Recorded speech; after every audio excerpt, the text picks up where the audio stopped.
I'm going to tell about my involvement with DMB Law legal company, which is based in Sevenoaks in Kent.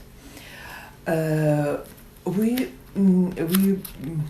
were involved with this company since the year 2002. Our mother, Marjorie Aldin Fuller, she gave us money, 300,000, when she went into residential home. She was age of 94.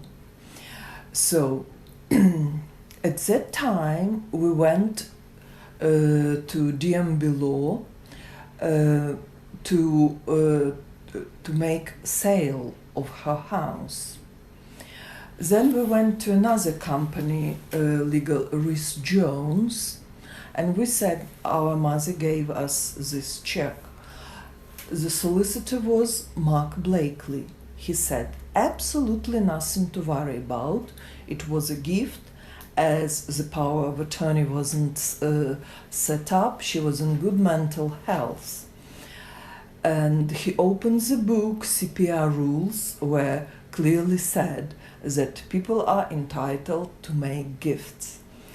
And we are entitled to that gift. After a while, there came a letter from DMB Law stating Rodney will invest the proceeds of sale from the house and this money, which is Abbey Life policies, which is 300,000. Well, this letter dated 2nd of May 2002, but in reality it came at much later date. It came 2 or 3 months after, to which we questioned. I rang personally. There was Anita Law, receptionist, and I said, who is Malcolm Graham? He wrote this very strange letter. She answered, he is retired. He does not work anymore here. I said, with whom we can speak about this? And she said, you will see. Malcolm Graham, that's our such. You will see. Just leave it. And I said, no, I will come over. And she said, there's nobody here to speak, and there's no point for you to come over. So there was suspicion straight away there when she answered that there's absolutely nobody to speak here. So when we came to visit our mother with my husband, she gave full warning straight away. Money wants to take from you. But who can take money and how? It's incredible money. So at that time I didn't knew about the existence of this white collar crime. It's called white collar crime, the strongest crime in UK. Whenever we visit our mother in residential home, she was given full warning. She was incredibly clever woman. Those money were built up by her during her lifetime. It's incredible money. She gave absolute and full warning, and she said, money, do you understand? Money wants to take from you. At that time, it was just unbelievable to hear. Money in the bank. Who and how can take this money from us? That was just unpredictable. So, at that time, I rang to DMB Law, to which they said Malcolm Graham is retired and they do not know his whereabouts. In fact, after we found out, he was visiting our mother, and as he said, she requested a will. what was during our involvement with her, she gave full warning. Somebody wants to take money, but who? She never knew him.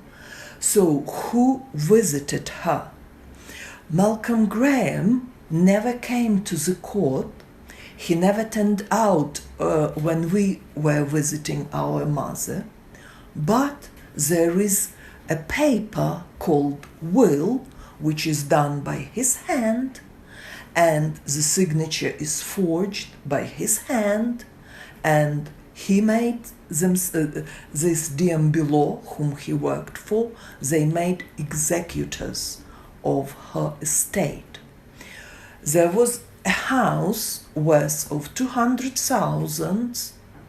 Diambilo claims that our mother gave those money to them. She ordered to them to keep her money. Why would she give them those money? It's as well, which is as well incredible money, is a big question.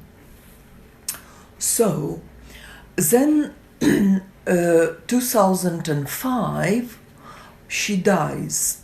She died from natural causes of death.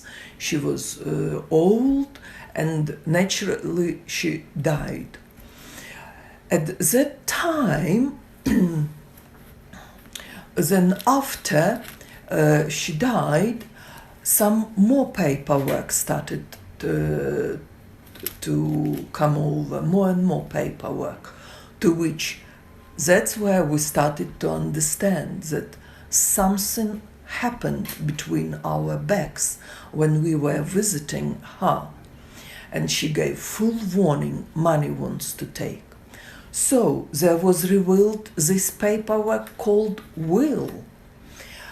In the will, where there is such wills, hodgepodge provisions, where money which mother gave is money to be for business use. Our mother deliberately has put false information in that will, where she said, bury me next to my buried husband, while her husband was never buried. He was cremated, and we all knew that she wants to be the same, cremated and ashes scattered where his ashes were scattered. Exactly the same. She has put another wrong information. She directed the medal of OBE to the wrong school. And this information would have been known only by very close members of the family.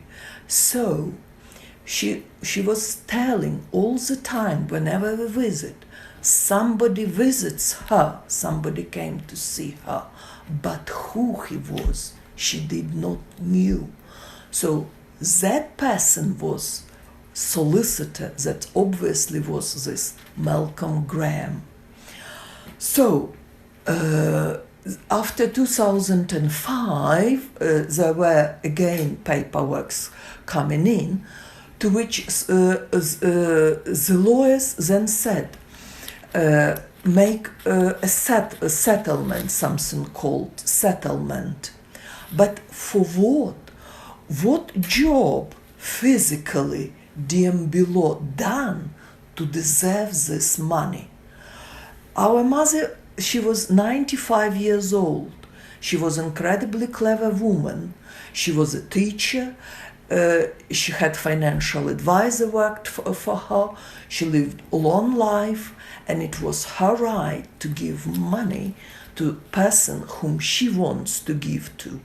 And no one mother wants that her money ended up with the lawyers, actually. So then I started to review the papers and to look through how they've done it. And how they've done it, when she was in nursing home for people with dementia, they dictated her, I want my money back. Dear Mr. Graham, in May My Abbey Life policies were released for my son to invest on my behalf.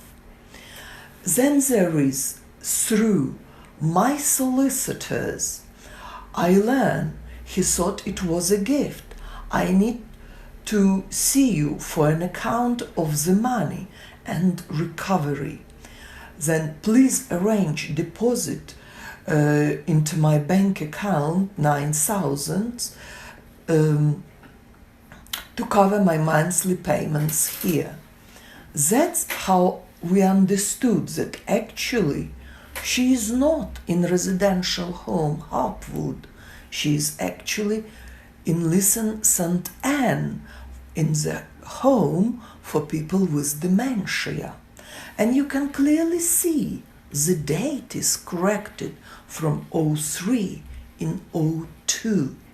And that's how exactly solicitors work. They are designing schemes of paperwork, and then they are telling, come to court, judge will see it. Judges, believe me, they know absolutely well what solicitors do for money. That's what they do. They forge signatures, they dictate to elderly person when person got dementia, I want my money back, while person is just half dead body. And that's what our sister gave full warning and said, you would not believe what they know. You would not believe what her condition was when she was writing this note.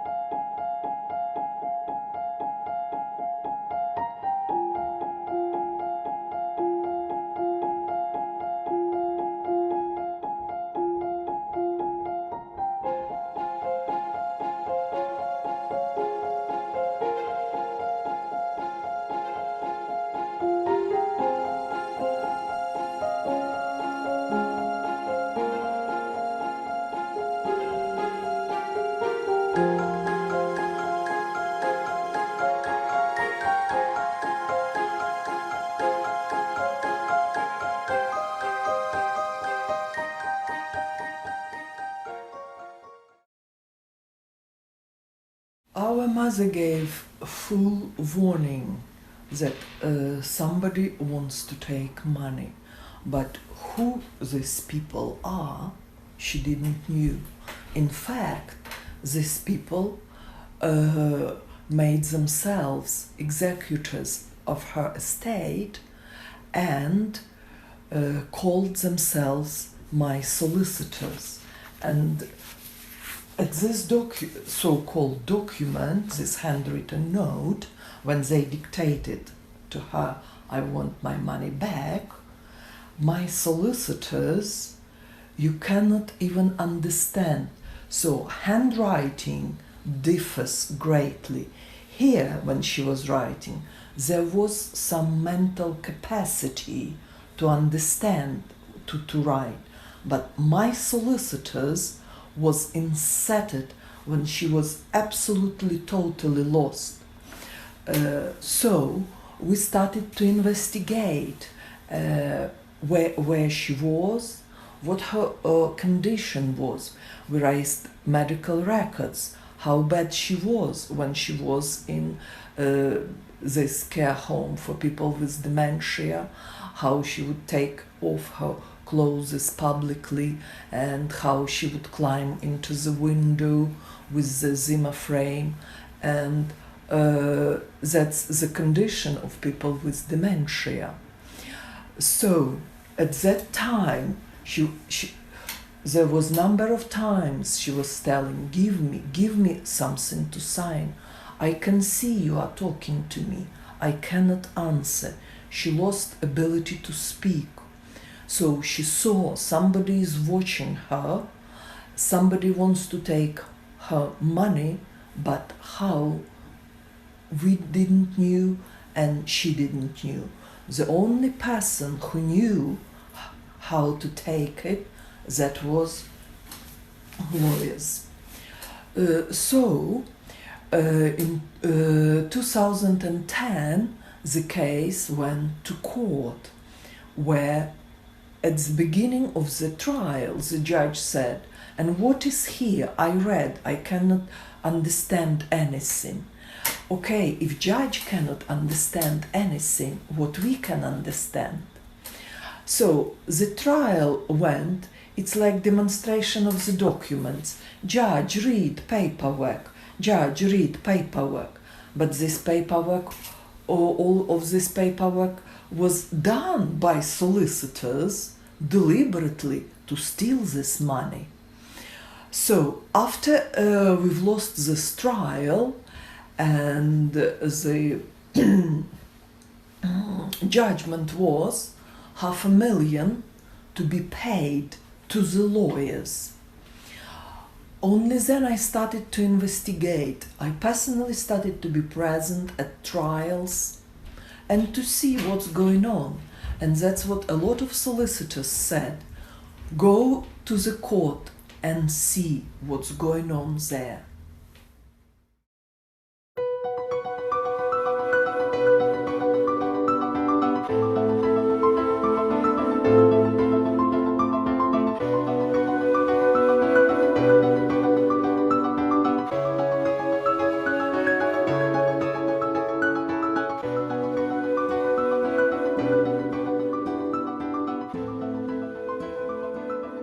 I'm Rodney John Fuller, son of Marjorie Aldine Fuller, my mother.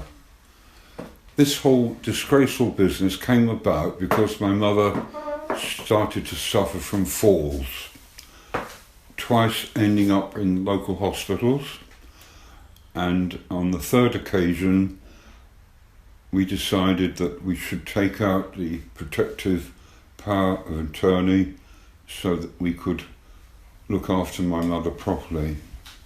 Previously, I had discussed with her about letting my two sons, Anthony and Stuart, have some money when Anthony was about to buy another house. The simple reason being that if you could buy a more expensive house now, then it would be better now rather than later.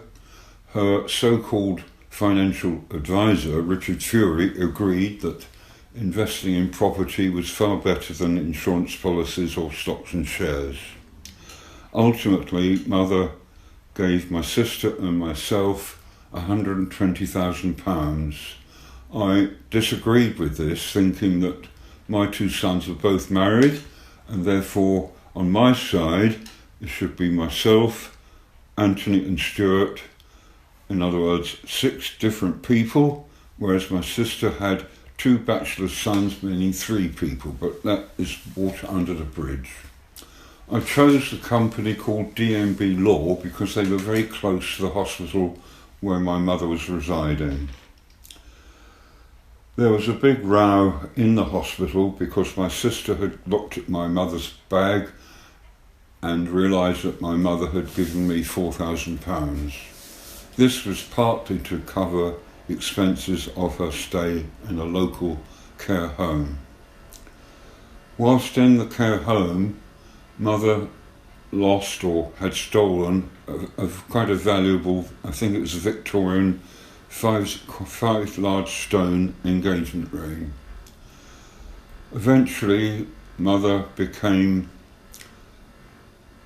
worse in the sense that she started to wander, and it was felt that she needed professional care. Regrettably, we were living in a house in Aldershot and were hoping to convert the garage into a room so we could have looked after my mother. Regretfully, this event overtook us and we didn't get a chance to do that. Mother was transported up to Preston so that my sister Gillian could look after her. Now, at the time we were living in Aldershot, Mother had given me a large sum of money, £314,000, and there was no discussion about leaving it to my sister.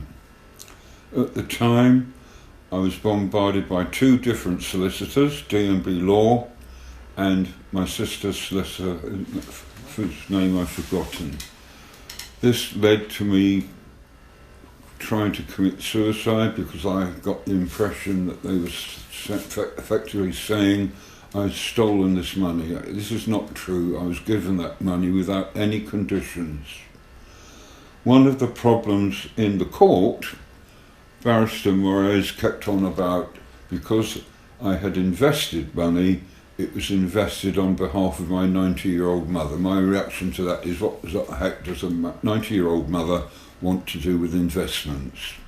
Another statement by me, not my mother's words but mine, that my mother had given me permission to do whatever I liked with this money. In other words, I was going to invest it. And if you look carefully at the word permission, it has several different meanings. Now bear in mind that there was a mother-son relationship. There was also a teacher, my mother was a teacher of many years, and pupil relationship.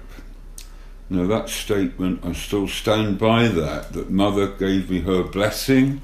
Perhaps it was foolish to use the word permission, but if you look very carefully, permission can mean exactly what I had intended. So then we go on to D&B Law, an unscrupulous company. They were appointed to set up the power of attorney. They themselves appointed them as being my mother's representative. They set up an entirely new will, which very much favoured their proceedings. They altered the original will again to their own benefit. My wife Jana spent considerable time discussing this with different psychiatrists and other people, and the conclusion was that solicitors are there to make money, they're not there to help the general public. It's absolutely disgraceful that the company that oversees these wretched people are funded by the solicitors they're supposed to represent. The law should be changed immediately to cover that. The long and short of it is, we had a court case which we lost. Judge Dyke did not give us a chance to query the decision. He went on holiday immediately after the case. We were not allowed to see a transcript of the case, and consequently we're in the present situation of trying to overcome the decision. I personally went to a local accountant who queried the findings of D&B Law. D&B Law often refused to divulge different documents, a handwritten document which was crux to this case, and the finances again was questionable. We had an instance where Mother's beautiful bungalow opposite the village church was put up for sale. I had intended that Richard Fury, Mum's so-called financial advisor, should look after that for Mother while she was in care homes. D&B Law refused to act on that particular request, in the sense that they had the money and they wanted to do with it whatever they liked. The whole thing is utter shambles, it's disgraceful, the law should be changed to accommodate these rogue lawyers. We visited one lawyer who helped us considerably, an honest, honourable man who's now lecturing because he couldn't stand the ethos of solicitors, that they were there to make money, and he was not making enough money, he was too honest, so he decided to leave. It's absolutely disgraceful that people who are professional people are allowed to get away with this. End of story. Absolutely disgraceful. Now, Richard Fury, Mum's so-called financial advisor, originally was with Abbey Life. I definitely blame him for this whole business coming into effect, that he was again interested in his own commission. He should have realised that inheritance tax has cost me and my sister a considerable sum of money, something like 40% of £500,000. He should be fined and struck off.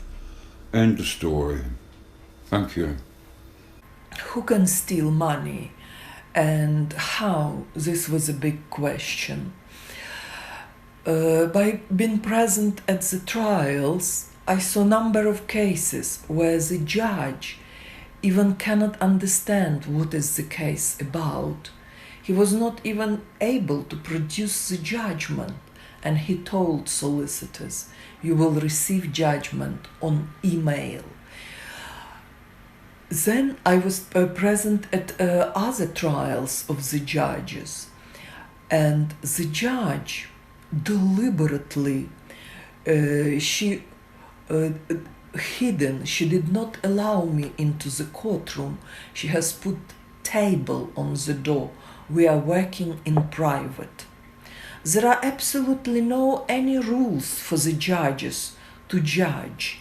Government does not take any control of this legal system. It is the strongest crime in UK.